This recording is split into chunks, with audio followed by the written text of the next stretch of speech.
leaders may be only 3 or 4 men. If the land proves good, they invite close relatives to join them. The news of the discovery soon spreads, attracting other clans. The Miao spend much time cultivating distant mountain fields, either alone or in small family groups.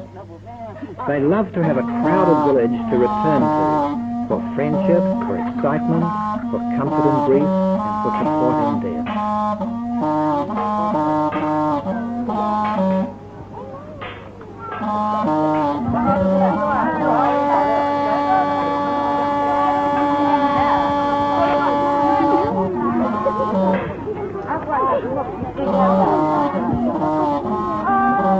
There are about 60,000 Miao in Thailand. Most have arrived within the last 50 years.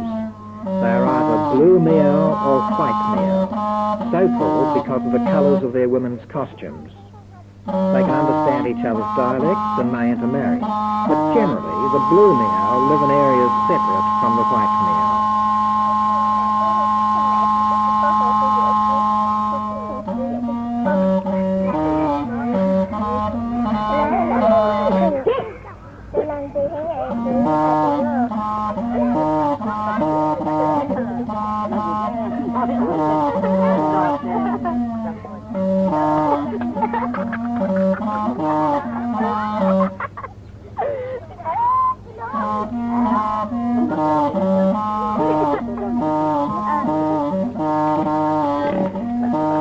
The areas suitable for the Miao way of life are quite small, confined to the mountain tops and higher slopes. The welcome that first comers give to clansmen and other Miao leads to overcrowding.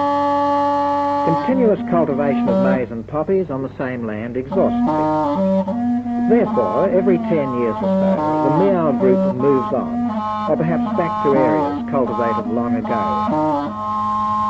For their food and clothing, for the cash they need to buy other necessities, they rely on the annual round of agricultural activities in their mountain fields.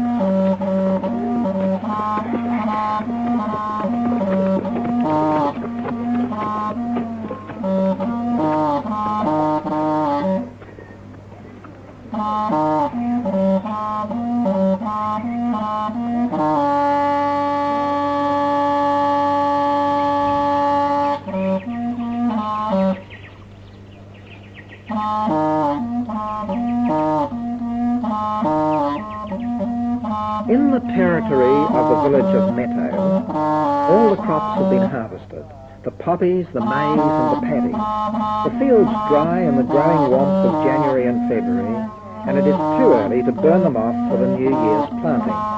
This is a suitable time for marriages. In the village of Boray, many